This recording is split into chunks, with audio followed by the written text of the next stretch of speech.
patriarchal attitudes and stereotypes. Lack of finances, party dynamics, and gender-based violence.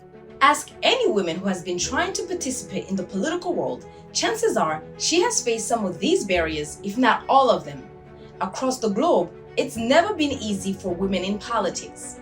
Furthermore, in the public electoral-related sexual violence defined by UN Women as forms of sexual violence associated with electoral processes to influence or achieve a political end during election seasons, poses a great threat to the integrity of elections. This week on Our Voices, we work with KTN News to focus on the Kenyan election. We'll bring you the voices of female politicians from Nairobi to hear how they navigate through the male-dominated field once they decide to run for office. And despite those challenges among themselves and in the public, what keeps them moving forward in the fight for gender parity in politics? I'm Quinta Mbori from KTN News. I'm Oriani Tangishaka from VOA Africa's Our Voices. Let's hear from Kenya's female politicians' stories of winning a seat at the decision-making tables.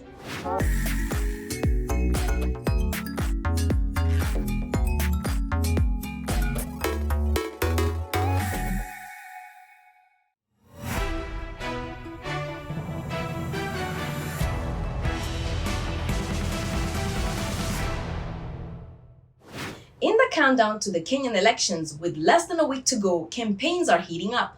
This election is considered by many as historic. 3 of the 4 presidential candidates have women as their running mates. But Kenya's female politician says it has not been an easy journey. Juma Majanga reports from Nairobi, Kenya.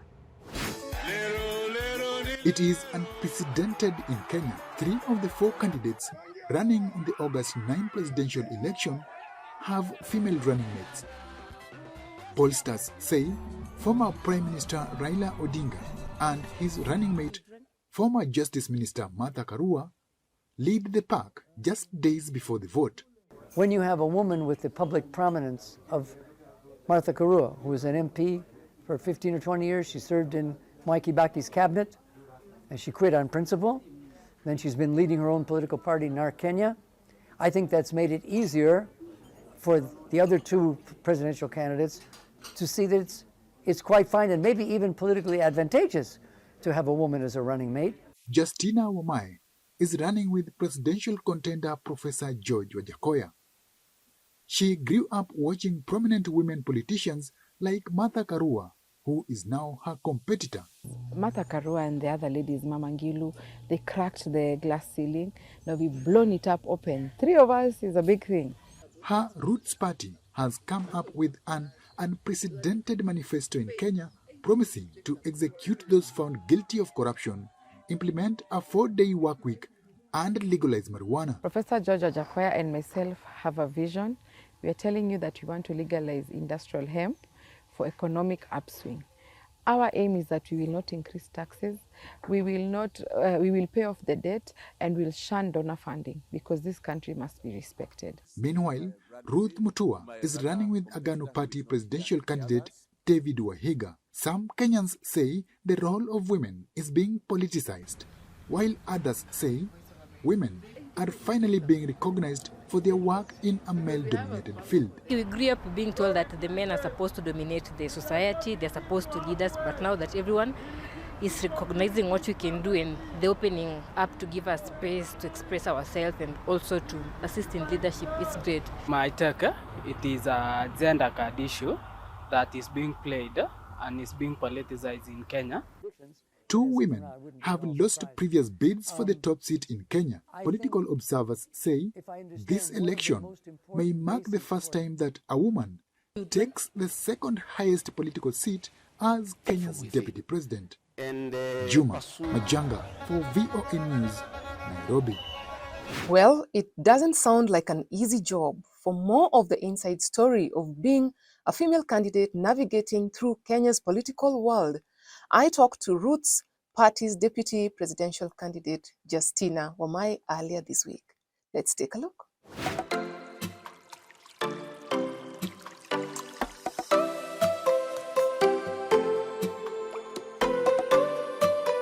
this is a show that actually the target audience is women. Yes. Yeah, and for this particular season, we have women in politics. We have women who are aspiring to join politics. Yes. Having gone through, the process and reached where you are, maybe you can just give them like 3 tips of things that they need to do in order to propel themselves. Some are really struggling. I've interacted with so many of them. They are crying. We are being discriminated. We are being harassed. Women, apparently, I'm told that some people even had to engage in sex for nomination certificate. I know. Yeah, quite unfortunate. Yes. What would you tell them? Because right now, everyone is looking up to you, Justina. Yes. Yeah. And let me tell you, women, don't think because I've been here, it's been easy. It's been a struggle. In 2017, I had even paid party fees. And they ended up giving Kalembe a direct ticket. There were no nominations, and Jubilee Party has never given me back my money. And I always tell them that women, one thing I learned, let me speak about 2017, because that time I was single, now at least my husband is supporting me. One thing I said, and I told my God, I won't sleep with someone for something. Maybe that's why I never got the ticket. Another thing, I was not afraid of going out there and telling Kenyans, mi naomba kura but sina pesa. That courage of even looking at them. So don't be afraid to go out there. Kenyans are very understanding. Because if they see you're walking, they'll start looking at you like you're dedicated, they listen to you. Just tell them the truth. Number 3, and the overall, pray and tell God, this is what I love, public service and politics. Please give me way there. So don't sleep with someone. And let me tell you, don't feel like you owe anyone anything, because do men sleep with party leader women for position? Why should we be the ones who are giving in to their demands? So 1, don't sleep with anyone for that. For sure, Mungu akisema atakupatia, atakupatia. Be courageous. Kenyans are very understanding. Tell them you don't have money and pray. Always pray. But I always tell people, and I've learned now, at that time I didn't understand, but I've learned now that God's timing is the best. Maybe I would have forced issues then and it was not his timing, but God's timing is the best. And where I am now, to be honest, I can say it has been effortless. It was just God's direction. You see, even sending a CV, I'd not met professor, I'd not met anyone in Roots Party. It was just God's divine connections. So don't force things that if someone tells you sleep with them, because you'll end up sleeping with them. Tomorrow someone is given a ticket, you feel wasted. Set afadhali tu ukose ticket and no one will say they slept with you. So women, can we just have this attitude of saying, you won't give in to someone's demand. It is God who has given you the feeling in your heart that you want to serve the Kenyans. Just follow God's voice. Achana na watu wengine. And with time, with industrial hemp, women will have so much money for campaigns. We'll have our own political parties wakituletea mchezo. Yes, be encouraged. Roots Party, ama wadada na Roots Party, ama Roots Party Women's Edition. Itakuwa. You see, Martha has her own party. So it's something to look into as a country. But we want men to support our women in financial independence. That is just the only thing. Because men own factor of production, land. They are the custodians of land. This is Africa. Please share with us. Hakuna haja iende kwe grab duko. Just give the woman in your life, daughter, granddaughter, wife. Umpatie tu something, ajisaidie. Who inspires you? Wow, who inspires me? Let me see. I used to look after who? Margaret Thatcher, but she died. But who inspires me? Let me say I'm self-made. I'm self-made. The challenges, I also adapt to life very fast.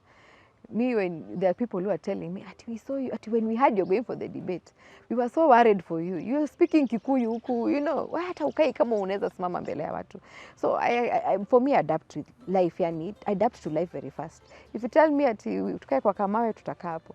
If tomorrow you tell me vaa suti, we are going somewhere, for me, I adapt very fast. So I can say I'm self-made, given the fact that the challenges I've gone through life. Can you imagine there's a time I tried to do a TV show? It was called Out There. And KTN was the first door I knocked to try and sell the show, the pilot, and it never worked out. So What was it called? It was called Out There. What was it about? It was about the challenges the youth are facing in terms of what the repercussions of unemployment, what the youth are feeling and what our parents are feeling. And when I was doing that show, let me tell you, I was writing a personal story. My parents were feeling like I'm not looking for a job. And the number of CVs I'd sent. And I know there's that conflict at home. Your parent feels like, wewe hutafuti kazi. And then myself, I'm feeling discouraged, I'm not getting a job. So the fact that I'd even done a TV show and my background is procurement and logistics, inamaanisha, the struggle is real. So I can say I'm self-made. Yes, and I read a lot of books. When I need something, like now, there's a book I bought, Margaret Thatcher's biography. So kama sahi I need to check something, I ran there because they had written so much about public policy. I ran there for reference. What? been there, done that, and got a T-shirt. Yeah, Yeah, kabisa. hoping to get into State House come August Yes, 9th. yes. What will happen when you get there first? What will you do? Hey, I'm going to pray. Kwanza, no, now, if it's, my residence is in Karen, that reminds me, 2017, we were going there to meet the DP, the current DP. So tulia kwa mahali ati gate C huko chini. So if I manage, tulikuwa tunakaa huko chini, not close to the house. So if I manage to get there, hey, I'll call people and tell them, kujeni, tulikaa pale leo tuko ndani. So I'll be very, in fact, I'm going to thank God. I'm going to thank God. And let me tell you, and I'll tell women, there was this time when we were young, during Moi's time, there was a lady they used to say, mkuu wa itifaki, or head of protocol, Rebecca Nabutola. So in my mind, you know, when Moi was going, protocol was being followed. You see, they watu wamejipanga vizuri. So I used to wonder, what does it take to be Rebecca Nabutola? So when I look at my life, it's just those silent prayers you make when you're a young girl, ama what you see on news, you wish you're that person. So it's not in vain. It's not in vain. Continue dreaming. Continue dreaming. Yes. It's always fascinating to learn about the life of being a female politician, the courage she carries to make the decision to go into a tough career, and the commitment to disrupt a male-dominated field. We wish them all the best in their endeavors this coming week. It's time for a break, but before you go, please share your thoughts on this topic on our social media platforms. We are on Facebook, Instagram, and Twitter. Our handle is at VOA Our Voices. We're also on WhatsApp, and our number is right there on the bottom of your screen. When we come back, we will talk to the Kenyan Women Parliamentary Association and their collaborative campaign, #HeshimuDada with Google to end violence against women in politics in Kenya. We'll be right back. Empowerment and humanity towards a better world. Economic and social progress of every society. Facts and information from key players rather than spectators in politics, business, science and technology. City, rural, educated, or underprivileged. We care and we listen to what matters to you. Your voices are our voices.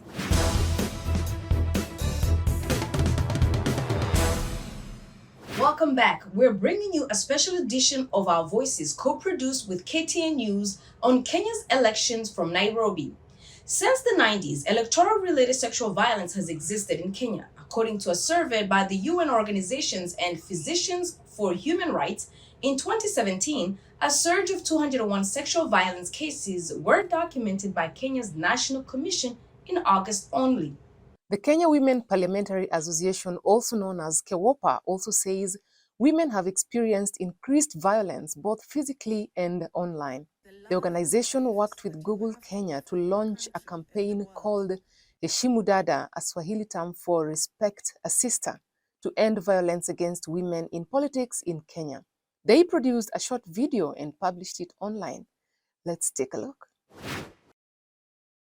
Election can be a time of fear and concern for many of us, especially women. The season of political campaigns and elections often sees an increase in political violence against women. Violence against women in politics is a form of violence intended to prevent someone from exercising their political rights just because she's a woman. This includes suppressing one's participation as a candidate, voter, activist, party supporter, observer, election worker, or a public official, just because she is a woman. This type of violence can include emotional abuse, threats and intimidation, and sometimes physical violence, including sexual violence. We can engage in political competition and still respect one another, regardless of gender, tribe, religion, or political opinion, because we are all human. We are blessed with a beautiful land and nation. We can build our nation together in peace. We need to respect one another. Because we are all Kenyans. This time, say no to all forms of hate and violence, including violence against women. And say yes to peace and respect. Women have all rights to use online platform for their political gains. HeshimuDada. HeshimuDada. HeshimuDada. HeshimuDada. HeshimuDada.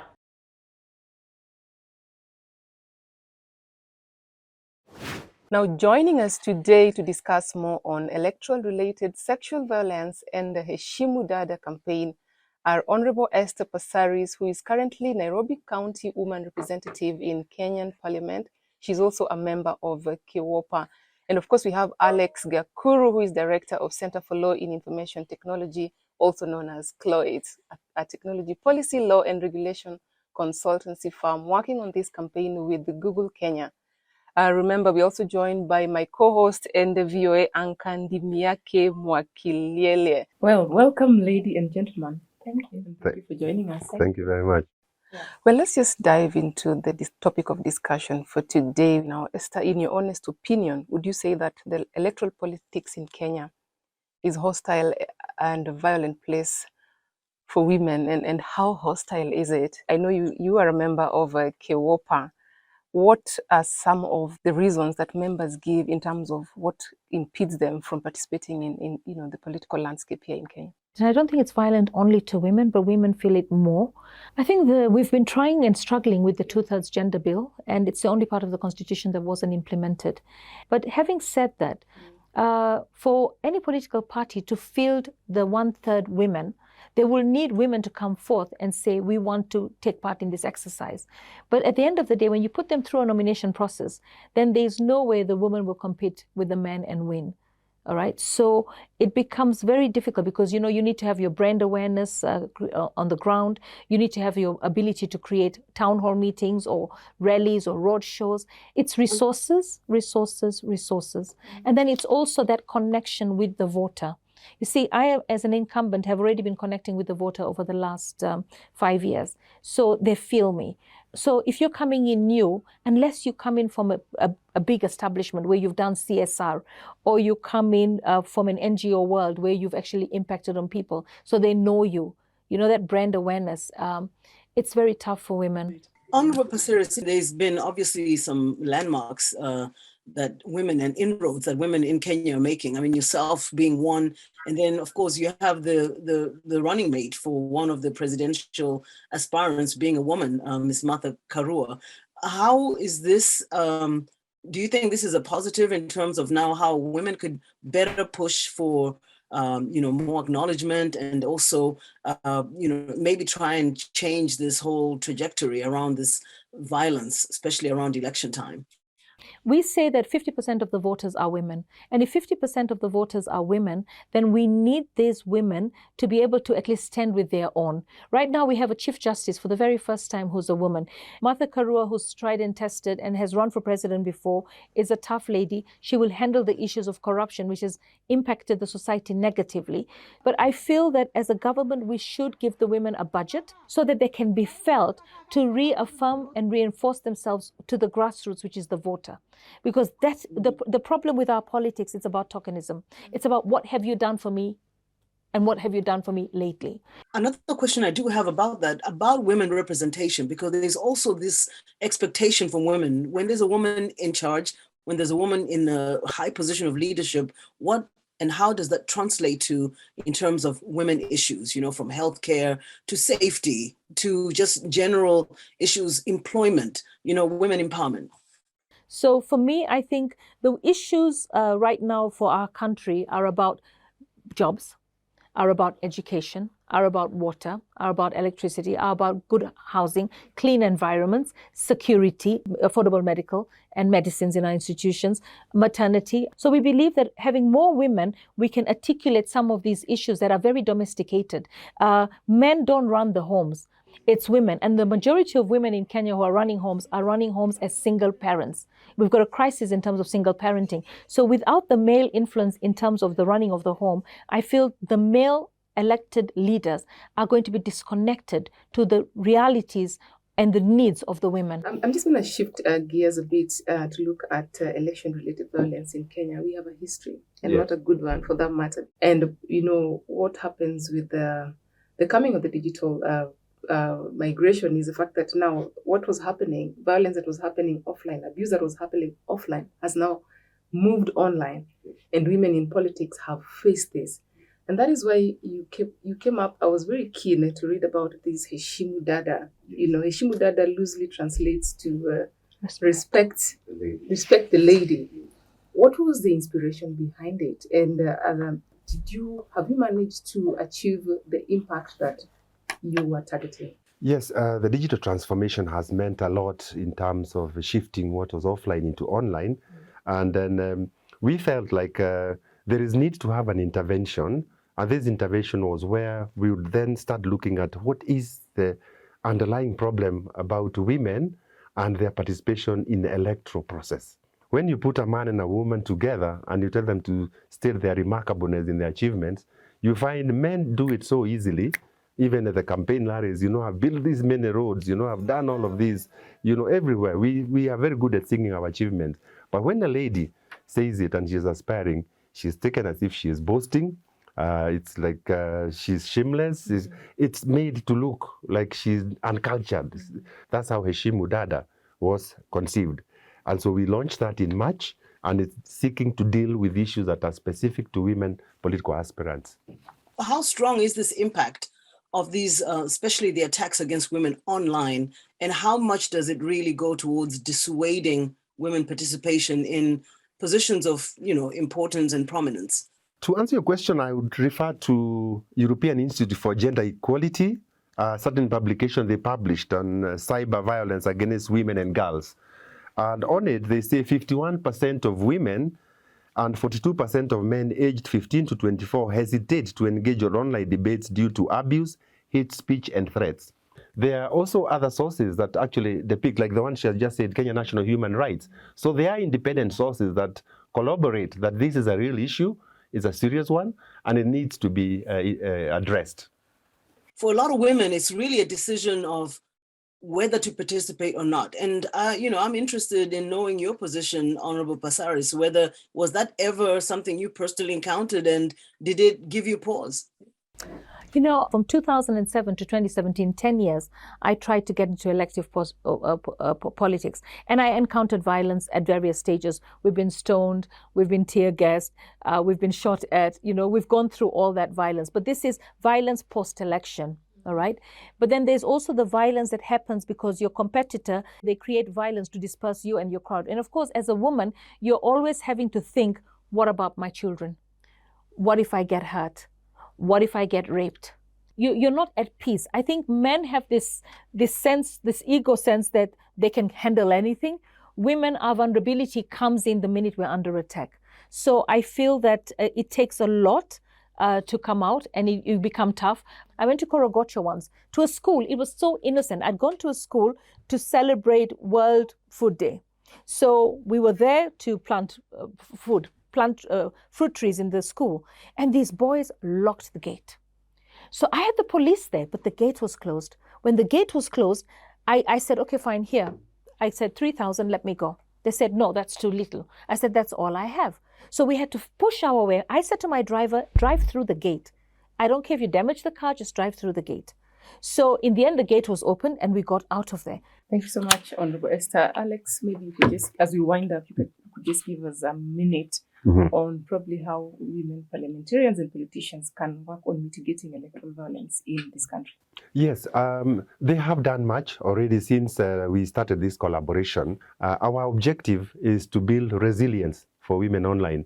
We know some are traumatized by some of the experience that go online because, like Honorable Passaris said, when a woman is being attacked, she is attacked from a sexualized perspective. They don't look from her from the neck upwards. So I think we are looking at ways to build their resilience so that they can withstand and they can sell their political vision equitably and equally to the society, and will be happier and a happier country, realizing better benefits for development of the entire society.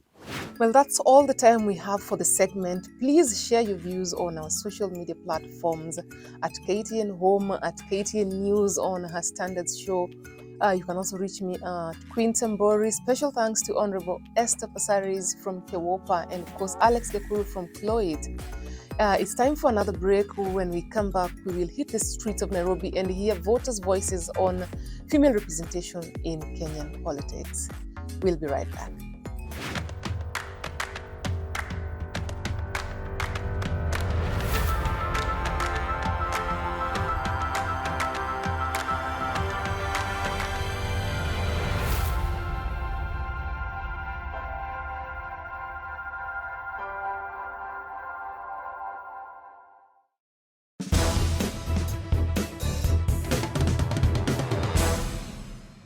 Welcome back. You're watching a special edition of Our Voices, co-produced with KTN News on Kenya's election. Our Nairobi team hit the street earlier this week to talk to residents in Nairobi and ask them what it means for the historic high female participation and what they think on gender parity in Kenyan society.